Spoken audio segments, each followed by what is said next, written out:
এবং সেখানে ইসলামী আন্দোলন বাংলাদেশের সম্মানিত আমির পীর সাহেব চরমনাই ওনার উপস্থিতিতে আলোচনা হয়েছে এই জুলাই গণঅভ্যুত্থানে ইসলামী আন্দোলন বাংলাদেশ স্বতঃস্ফূর্তভাবে প্রত্যক্ষভাবে রাজপথে অংশগ্রহণ করেছে, জনগণের অধিকারের পক্ষে, ফ্যাসিবাদের বিপক্ষে লড়াই করেছে। আমরা কাঁধে কাঁধ মিলিয়ে সেই সময় লড়াই করেছি এবং আমরা মনে করি যে আমাদের লড়াইটা শেষ হয়ে যায়নি।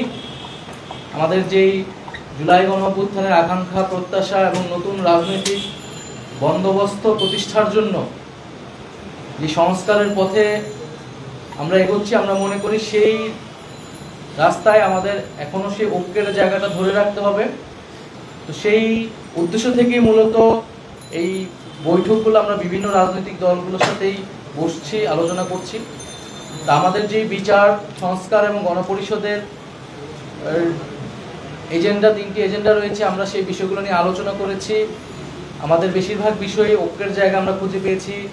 যেসব জায়গায় দ্বিমত রয়েছে সেটাও পরবর্তীতে কীভাবে নিরসন করে আমরা একটা ঐক্যবদ্ধ জায়গায় আসতে পারি সেই বিষয়ে আমাদের আলোচনা হয়েছে। পরবর্তী কার্যক্রম কিভাবে এগোনো যায় সেই বিষয়ে আলোচনা হয়েছে। আমি যদি উদাহরণস্বরূপ বলি, সংস্কারের ক্ষেত্রে ইসলামী আন্দোলন বাংলাদেশ সংখ্যানুপাতিক নির্বাচনের কথা বলছেন। আমরা কেবল উচ্চ কক্ষে সংখ্যানুপাতিক নির্বাচনের কথা বলছি, তা ওনারা 2 কক্ষেই সংখ্যানুপাতিক নির্বাচনের কথা জোর দিয়ে বলছেন। ওনারা ওনাদের যুক্তি উপস্থাপন করেছেন। আমরা বলেছি এই বিষয়টা আমরা বিবেচনা করব, আমরা আলোচনা করব। আমরা গণপরিষদের নির্বাচনের বিষয়টা ব্যাখ্যা করেছি যে সংবিধানের মৌলিক সংস্কারের জন্য কেন গণপরিষদ নির্বাচন আসলে জরুরি, প্রয়োজন। ওনারা বলেছেন গণপরিষদ নির্বাচনের বিষয়টা ওনারাও ভেবে দেখবেন, যেহেতু ওনারাও রাষ্ট্রের মৌলিক সংস্কারই আসলে চাচ্ছেন। আর এর পাশাপাশি আমাদের যে আওয়ামী লীগের দলগতভাবে আওয়ামী লীগকে বিচারের আওতায় আনা এবং আওয়ামী লীগের যে বিচার চলাকালীন সময় আওয়ামী লীগের রাজনৈতিক কার্যক্রম নিষিদ্ধ করা, নিবন্ধন স্থগিত করা ইত্যাদি বিষয়ে আলোচনা করেছেন। আমরা আমাদের অবস্থান বলেছি, ওনারাও এ বিষয়ে ঐক্যমত পোষণ করেছেন। তো আমাদের এই বিষয়গুলো মাত্র আজকে আলোচনা শুরু হয়েছে এবং এটা অব্যাহত থাকবে এবং যদি প্রয়োজন হয় মাঠেও আমরা একসাথে জনগণকে ঐক্যবদ্ধ করব।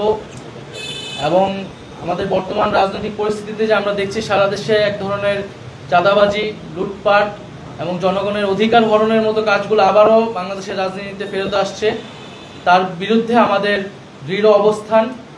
আমরা জনগণকে সেই আস্থার জায়গা দিতে চাই যে বাংলাদেশের মানুষ একটি নতুন বাংলাদেশের জন্য, নতুন রাজনৈতিক সংস্কৃতির জন্যই কিন্তু আসলে জুলাই গণঅভ্যুত্থানে রাজপথে নেমে এসেছিল।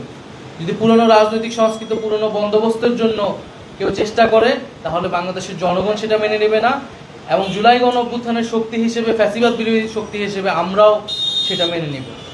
তো আমরা আশা করি যে আমাদের মধ্যে যে আলোচনা হয়েছে এবং স্থানীয় নির্বাচনের বিষয়ে আলোচনা হয়েছে, এটা জাতীয় নাগরিক পার্টি এর আগেও বলেছে, জনদুর্ভোগ এবং নাগরিক সেবা যে পাচ্ছে না মানুষ, এটার জন্য জনগণের ভিতরে স্থানীয় নির্বাচনের একটা আকাঙ্ক্ষা তৈরি হয়েছে।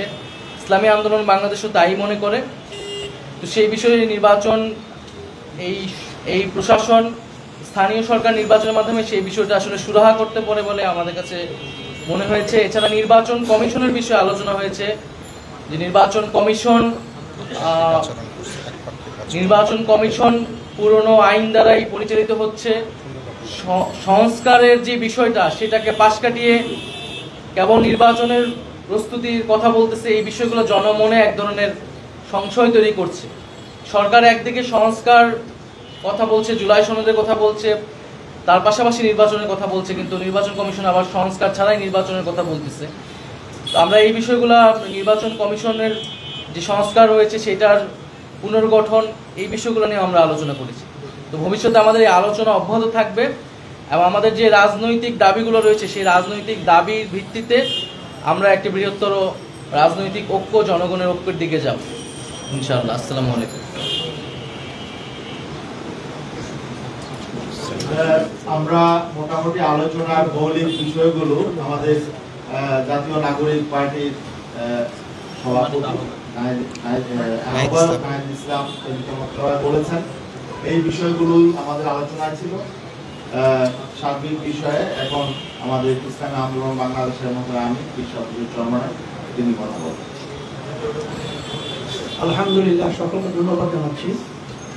মৌলিক আলোচনা কি হয়েছে এটা তো আমাদের নাহিদ ভাই পরিষ্কারভাবে আপনাদের সামনে উপস্থাপন করেছেন। তবে সাংবাদিক ভাই সহ ভাইরা যারা আছেন এবং বিশেষ করে আমাদের কথা যারা শুনছেন দেখছেন, 53 বছর স্বাধীনতার পরে দেশ কিন্তু সুন্দর একটা ধারায় রাজনীতির চর্চা হয় নাই, বরঞ্চ বারবার আমাদের দেশের মানুষগুলো এদের মাধ্যমে ধোঁকা পেয়েছে, ধোঁকা খেয়েছে। এর একটা পরিবর্তন জুলাই আগস্টের গণ অভ্যুত্থানের মাধ্যমে আপনারা দেখেছেন যে বাংলাদেশের জনগণ এবং ছাত্র এবং আমাদের একটা আকাঙ্ক্ষায় দেশ নিয়ে আছে, চিন্তা আছে, তারই একটা বাস্তবতা হিসেবে আজকে আমাদের বিভিন্ন চিন্তা কার্যক্রমের সাথে আমাদের এনসিপি চিন্তা কার্যক্রম অনেকটাই মাঠে ময়দানে সর্বত্র একাকার। আলহামদুলিল্লাহ, আজকে আমরা আলোচনা করতে পেরেছি, আমাদের মনোবল আরও বেড়েছে। সামনে ধারাবাহিকভাবে আলোচনা চলতে থাকবে। আশা করি যে এই ফ্যাসিস্ট যে হাজার হাজার মায়াপুর খালি করেছে, সংখ্যা হারা করেছে, আমাদের দেশের টাকা পাচার করেছে, এদের বিচার দলগত সহ আগে হবে, তারপর আমরা নির্বাচনের চিন্তা আমাদের মাথায়, তারপর নির্বাচন আমরা চাই, সংস্কার প্রয়োজনীয় হবে, তারপর জাতীয় নির্বাচন। এর আগে আপনারা জানেন যদি ফ্যাসিস্ট সহ তারা যে আচরণগুলো করেছে এবং তাদের সুর নেই, যারা নাকি বারবার নির্বাচনের কথা বলছে, আমরা তো আলোচনা পর্যালোচনা করে দেখি যে সেই 53 বছরের ইতিহাস বাংলাদেশে আবারও পুনরাবৃত্তি হবে। নতুন আমরা যে চেয়েছিলাম বা চাইতেছি এটা হবে না। এর জন্য আপনাদের সকলকে ধন্যবাদ জানাচ্ছি। আর আমরা ইসলাম দেশ মানবতার কল্যাণের পক্ষে আমরা যেন সব একাকার হয়ে কাজ করতে পারি, আপনাদের সহযোগিতা এবং আপনাদের দোয়া এবং আপনাদের সকলকে একাত্রে আমরা কাজ করব, এই আশা আকাঙ্ক্ষা ব্যক্ত করে আজকে এখানে আলোচনা শেষ করছি। আমাদের সকলের ধন্যবাদ। ইসলামী দলগুলোর মধ্যে আপনারা একটা ব্যালট বাক্স আগামী নির্বাচনে দেওয়ার জন্য একটা আপনার আলোচনা চলছে ইসলামী দলগুলোর সঙ্গে। সেই পাশাপাশি দেখলাম গণতান্ত্রিক প্রক্রিয়ার যে দলগুলো আছে তাদের সাথে আপনারা আলোচনা করছেন। প্রশ্ন হচ্ছে, নির্বাচনী জোট নিয়ে নাহিদ বা আজকে সকালে যাদের সাথে বৈঠক করেছেন সেটা আলোচনা হচ্ছে কিনা, আগামী নির্বাচনে গণতান্ত্রিক দলগুলোকে নিবে কিনা, সে আপনাদের ইসলামিক জোট হবে সেখানে তারাও তাদের দলগুলো থাকবে। আমাদের ইসলামী দল বলতে আমরা আগেই বলেছি যে একটা বাক্স পাঠাবার ব্যাপারে আমরা চিন্তা করতেছি এবং সেভাবে আমাদের আলোচনা চলছে, এটা আপনারা লক্ষ্য করেছেন। এবং যারা দেশপ্রেমিক রয়েছে আমাদের একটা অপশন কিন্তু ওটাও আছে, সেখানে এনসিপি তো ওর ভিতরে অগ্রাধিকার। এটা তো আমরা আশাবাদী যে আমরা একাকার হয়েই দেশ গড়ার ব্যাপারে আমরা কাজ করব, এটা আমাদের চিন্তা আছে। নাহিদের কাছে একটা প্রশ্ন, যে আপনারা তো ধারাবাহিকভাবে বৈঠকগুলো করছেন, এটা কি নির্বাচনী জোটের জন্য নাকি শুধুমাত্র সংস্কারের ঐক্যমাত্র না, আমরা নির্বাচনকে সামনে রেখে এই সংলাপগুলো নয়।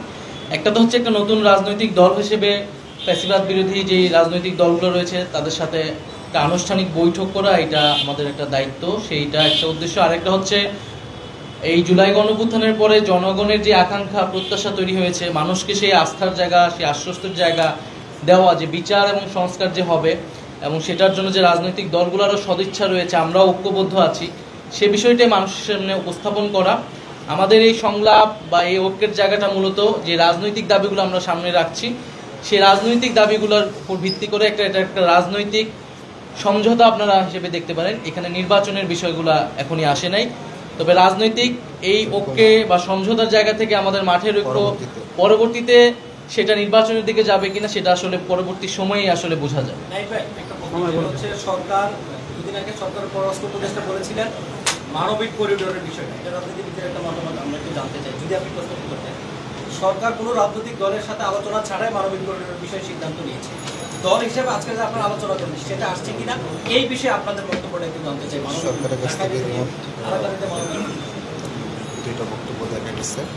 আমরা এই মানবিক করিডোরের বিষয়ে বিভিন্ন রাজনৈতিক দল কনসার্ন দেখিয়েছে, বক্তব্য দিয়েছে।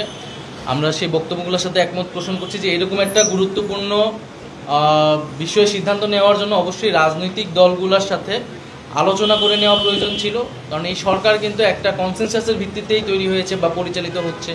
একটা রাজনৈতিক সমঝোতা রাজনৈতিক দলগুলো থেকে একটা সমর্থন সরকারের প্রতি আছে ফলে এবং এই ধরনের একটা সিদ্ধান্ত একটা জাতীয় সিদ্ধান্ত নেওয়ার ক্ষেত্রে রাজনৈতিক দলগুলোর সাথে আসলে আলোচনার প্রয়োজন এবং সরকার আমরা এখন আসলে স্পষ্ট হই নাই যে এই করিডোর বা সেখানে রোহিঙ্গা প্রত্যাবর্তনের বিষয়টা আসলে কিভাবে থাকবে তো পুরো হোল প্রজেক্টটাও আসলে পরিষ্কার হওয়া প্রয়োজন তখন হয়তো আমাদেরও মন্তব্য করতে সহায়তা হবে প্রাথমিক রেসপন্স হচ্ছে যে এটা রাজনৈতিক দলগুলোর সাথে খুবই দ্রুত এ বিষয়ে সরকারের সংলাপ প্রয়োজন আর কি একটা জাতীয় সংলাপ প্রয়োজন